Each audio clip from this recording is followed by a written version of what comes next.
If you start some mess and think I'ma help you fight, I'm sorry. I'ma just let you get your butt beat.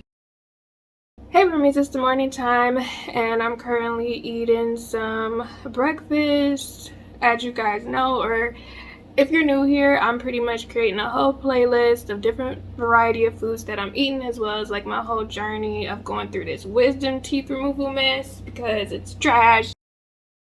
Today I made some scrambled eggs with salmon and spinach. I cooked the frozen spinach first, and then I added a little salmon packet to it as I was like frying it in the pan. Then I added some butter, and then I added some scrambled eggs with cheese, shredded cheese, and some garlic powder. It's been rough, okay? When I tell y'all, I have been wanting some real meat. I've been you know what, let me stop, because I'm sure some of y'all that's watching this, y'all probably going through too. Y'all know my struggle. But yeah, so what's been helping me is having sauces, okay? So having some yum yum sauce. I think I started eating the yum yum sauce after about a week. I started eating this Chick-fil-A sauce the first week, like I think the second or third day. And then it's this avocado ranch, which I think I had some of this with something. I think it was mashed potatoes and cottage cheese or something like that. But yeah, then I also have a little pear applesauce. But yeah, God is great, God is good. Last thing for food, by you are thank you for day, bread, name, payment. I do have some topics that I'm going to talk about today. It's been rough. Y'all can have some. Get you some. And this is actually pretty good.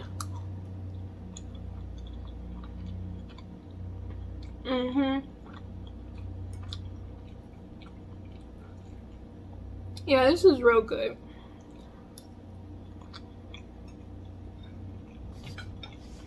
I'm gonna add the Chick-fil-A sauce because it hits with the Chick-fil-A sauce.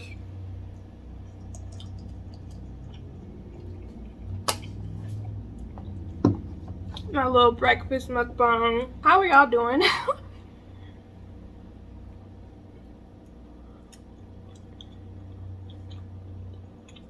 I'm gonna have a couple what I eat in a week videos up for this wisdom teeth mess. But yeah, it tastes really good with the Chick-fil-A sauce. If y'all want to support me, y'all can by buying this Cynthia shirt. It says don't call me if you can text. Absolutely love this shirt. I just recently did a TeePublic haul. If y'all want to see like the details about this shirt and other stuff I bought, it's over there.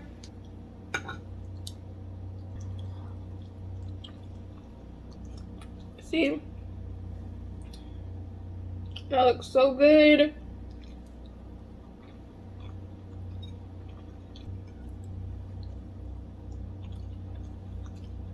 And this is 2 eggs, by the way. So the first topic is people who are uncomfortable around friends that are drunk or high. Why? So me personally, right? I don't really care if people drink or smoke around me. Even, I don't know, it's like, I don't really care. I think that the only thing that bothers me is when people don't know their tolerance. And when they get like really violent or belligerent, or when they're doing too much, and it's like you don't know your limits at this point, you know what I mean? That's the only problem I have with it, because it can be very embarrassing or it can cause chaos. Like, I remember I used to be friends with this one girl, and we were really cool for the time being, but I realized she lied to me about a lot of things about herself. And what ended up happening was we would hang out and stuff. Now, I didn't know that the guy that she was talking to at the time, she kept having issues with him. And one day he had told me, and he was like, yeah, like she kind of like an alcoholic or whatever. And I was like, what? No. And I didn't know, because before he had told me that, I had brought her like some wine, you know, just thinking we would have a good time or whatever, and I left it there. But later on, like, we ended up hanging out, and I was trying to, like, bring her into the group of my other friends, and we ended up going out. And she had, like, one drink and started acting up, like, to the point where she started trying to have fights with people and just being very chaotic. Or we went out again, and by that time the guy had already told me, like, yeah, she's kind of an alcoholic, she acts real different when she drinks. And I invited her out to hang out, and she ended up drinking. And for me, you know, if I'm aware of something, I'm not gonna say I'm gonna monitor someone, but I'm gonna make sure they good or whatever, because it's like, I'm worried about you know what I mean? And she started tossing back drinks or whatever, and I was like, you know, maybe you should drink some water. And she kind of went off on me in front of everybody in the restaurant, basically like, you know, I'm older than you, like, stop babysitting me. And I'm just like, girl, I'm telling you to drink water. You acting real different. You being real reckless out here trying to start fights with people. Like, what is your problem? And I'm looking like, I don't like, that was like the end of the friendship for me. Because I don't like when people, for one, I don't like when people make scenes.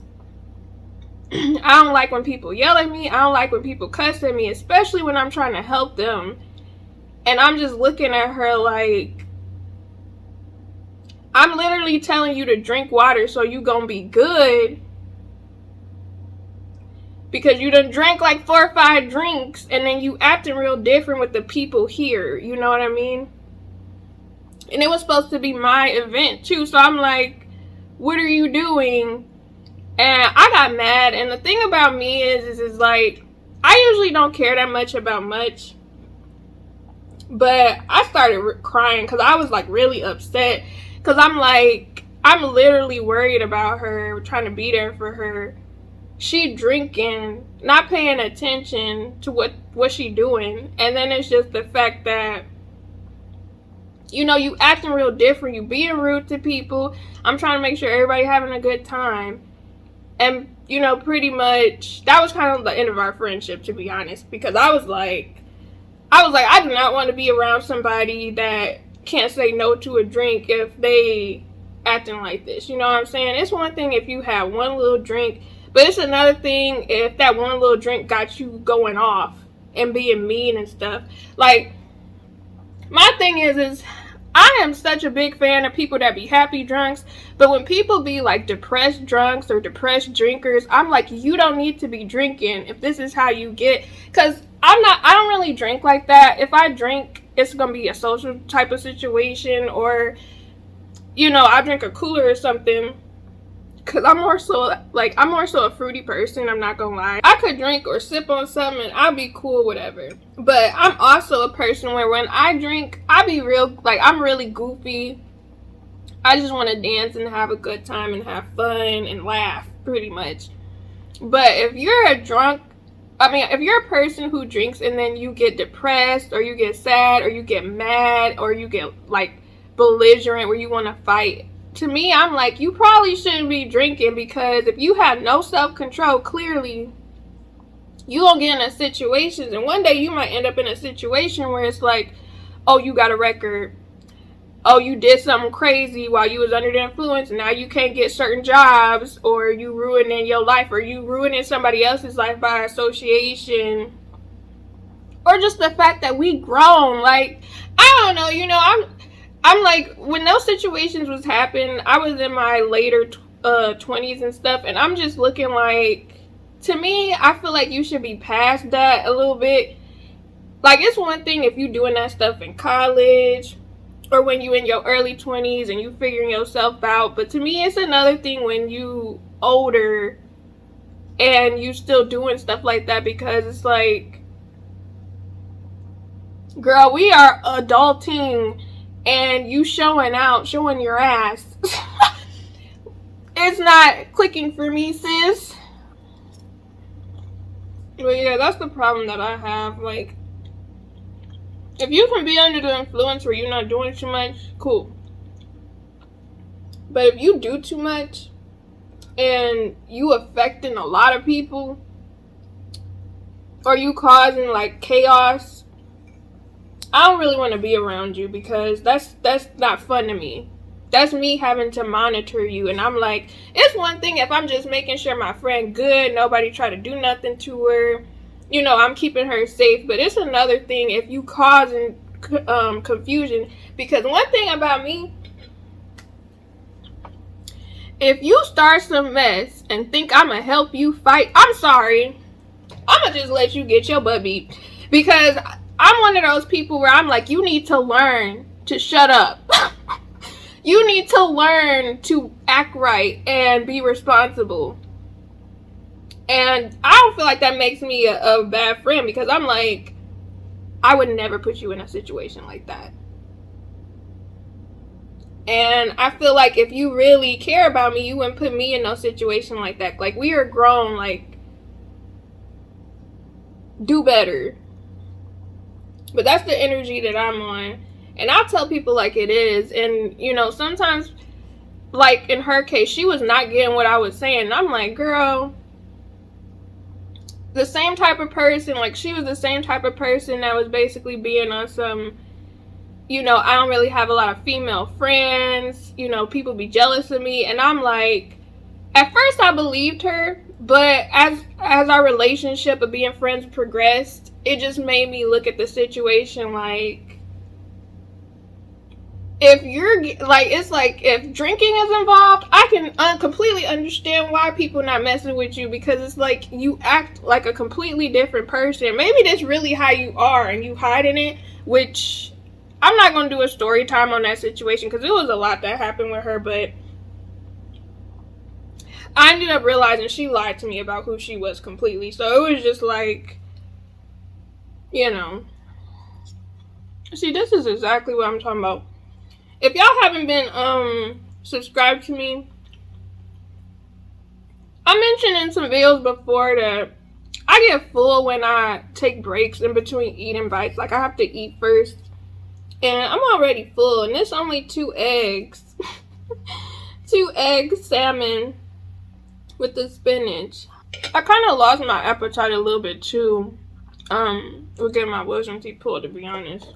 So the next question is, how the fuck can I date someone when they're out of my league? So in my opinion, I feel like you could date anybody. It's just mainly the factor, do you contribute anything that makes their life better? So like, do you give them mental stimulation? Do you give them like peace in life? Are you like a safe space for them? Which, to be honest, I feel like within most relationships, I feel like that's what's so important, is being someone's safe space where y'all can be friends, have fun, have a good time, along with being in a relationship. You know what I mean?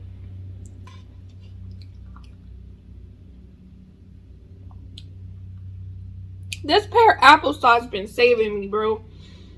That's another thing I wanted to mention about getting your wisdom teeth removed. They have a variety of different flavored applesauces you can get. Applesauce been good to me. Applesauce and Jello. Also, don't forget, if y'all want to support me, you can buy this mug. It'll be linked down below. Because y'all know I'm going to plug something. Because again, if you watch some of my other videos, I shared how much my wisdom teeth removal was. Babes, if you know anybody that hasn't gotten their wisdom teeth out, make sure they get it done immediately instead of waiting, because I was supposed to get my wisdom teeth out when I was like 20.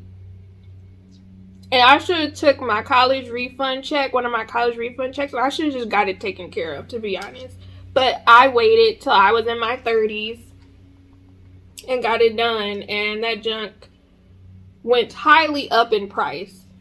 Or at least the place I went. But then again, my case was an emergency situation.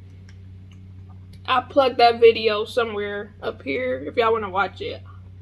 As long as you contribute in some positive factor to someone's life, I feel like you can never be out of somebody's league. If you're basically bringing negative aspects to their life, of course, they're out of your league, in my opinion. If you're bringing your partner down, they're out of your league. But if you're encouraging your partner, being there for them, y'all support each other, y'all have a good time, y'all grow together as well as grow on your own, I feel like you can't be out of someone's league, in my opinion. The next question is, people who found out they were their partner's second choice, how are things? So this hasn't happened to me, but to my knowledge, it never happened to me. But I feel like that's very crazy because I've heard of this situation happening to lots of people. And if it was me, I would dump them. Like, regardless of how long we've been together, because the thing is like, for one, that's a hurtful thing to find out, right?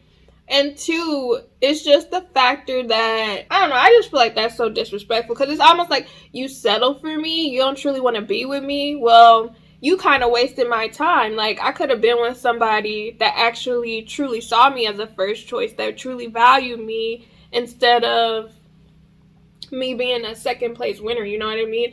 And then there's also the factor that if you find out that you're the second choice, what if the first choice at some point in time becomes single? You know what I mean? Or what if they pop back up? It's the chance that they could cheat on you, they could leave you. I don't know. I just don't like that concept. Like, don't settle for me. Want me because you want me, and not because it's somebody just to have around because you don't want to be lonely or because you're bored. But I feel like a lot of people do that. Where they'll be having stand-ins because, or like temporary people that they date. And because I remember, okay, so don't judge me, right? Some years ago, long years ago, I feel like I was like 22, 23. I was watching this episode of Maury, right? And this guy pretty much was sharing how, I forgot how they got on the topic, but basically the girl brought him on this show to figure out if he was cheating on her, and they did the whole lie detector test and stuff. Can't remember exactly what happened, but I vividly remember the guy being like, yeah, you know, the main reason why I continued talking with her and I talked to you was because I was waiting to find someone better, and I knew that you would take care of me. And I knew that, you know, you were doing all these nice things for me, but you were pretty much just a stand-in. Then there was this other story, and this actually made the news. And I cannot remember for the life of me remember what the names of the people were, but it was this guy that, you know, he didn't have a job or anything, and he was staying with his girlfriend. His girlfriend was basically doing everything. She was the breadwinner. She was taking care of the household. You know, she was basically supporting everything, and the guy was just at home, and he was cheating on her too. So she ended up finding out he was cheating on her, and she basically didn't want to be with him anymore, and he didn't want to leave. So eventually, somehow, she was able to get him out, put him out, change the locks and stuff. And he ended up killing her. It ended up being a whole search where people didn't know where she was. And then you ended up finding out that I think the guy had put her body in a bag or something like that. He did something to her. And it was just like, so you got mad because you did something wrong and then you kill her. And then you figure you could just stay there and use her cards, or her credit cards and stuff. It was just really crazy. And don't get me wrong, men are not the only people that do that whole settling stuff. I've seen a lot of women do stuff like that too, especially in today. It's rough out here. I'm not gonna lie, it's rough out here if people single, you know what I'm saying? I've seen women do that stuff to men all the time where they won't exactly tell them that they settling for them, but you could tell that they don't necessarily want to be with them. They just using them for them to like pay for stuff, like buy them food or get them gifts. But they kind of waiting for somebody else to come along. And I hate that. I really hate that for everybody. Like when people are being used and somebody not being serious about you, because it's like you're literally wasting that other person's time when they could find somebody that truly values them. Like, I really don't like that. And I think I mentioned this before on my channel where I talked about dating karma and stuff. People really don't think that that's a thing, and they'll be talking about how, you know, people are trash or you know, the dating pool is trash. And it's like, sometimes you're not really reflecting. Like, don't get me wrong, sometimes people just choose the wrong people, or sometimes people lie about who they are. Oh, my foot asleep, I can't even feel it. I hate that. Anyways, or other times it's like, you know, people actually don't think about the fact that they did wrong by so many different people, or even just a couple people where they were using them, and they don't really think about the fact that dating karma is actually a thing where if you did something to somebody in the past, in my opinion, I feel like it's gonna come back to you tenfold at some point in time. And some people really wonder or speculate, like, why is it that I can't find somebody? It's like, because you're using people, or you're not treating people with respect. You know what I mean? Or you're not trying to grow, you know? Because so many people want to change other people, but they don't want to change themselves. And then it's like, if we being completely honest, how can you think that somebody is going to change, but you won't even change? I'm full, bro. I really cannot stand that my stomach be like this. Because I'll be watching other mukbangers, and I'm just like, how is it that you can talk and have conversation and still consume all your food? Because I cannot do that. Although, I did have a surgery a couple years ago, so that's probably why I can't, do that or whatever. I don't know if I'm gonna tell y'all that story, because I mean, that was a long time ago. Well, that was like 2015, 2016, but yeah, anyways, I hope y'all enjoyed this little distraction video from y'all wisdom teeth or whatever. Make sure y'all watching my whole playlist. I'm gonna have more videos like this where I share different topics, chit chat with you guys about different stuff, and show y'all what I'm eating during this wisdom tooth removal. Make sure y'all check out my what I eat in a week videos. I'm debating, I'm gonna probably do 3 what I eat in a week videos for wisdom teeth, and then I might just leave the 4th week alone. But I don't know, because I do have a bone graft, so I'm gonna be on a soft diet for a minute, I guess. So, but yeah, also make sure you guys clean out your sockets when after you eat. Make sure you clean out your sockets, okay? Clean them sockets. Because I'm about to go clean mine. But yeah, I will be seeing you guys really soon. So stay blessed, stay positive. Bye.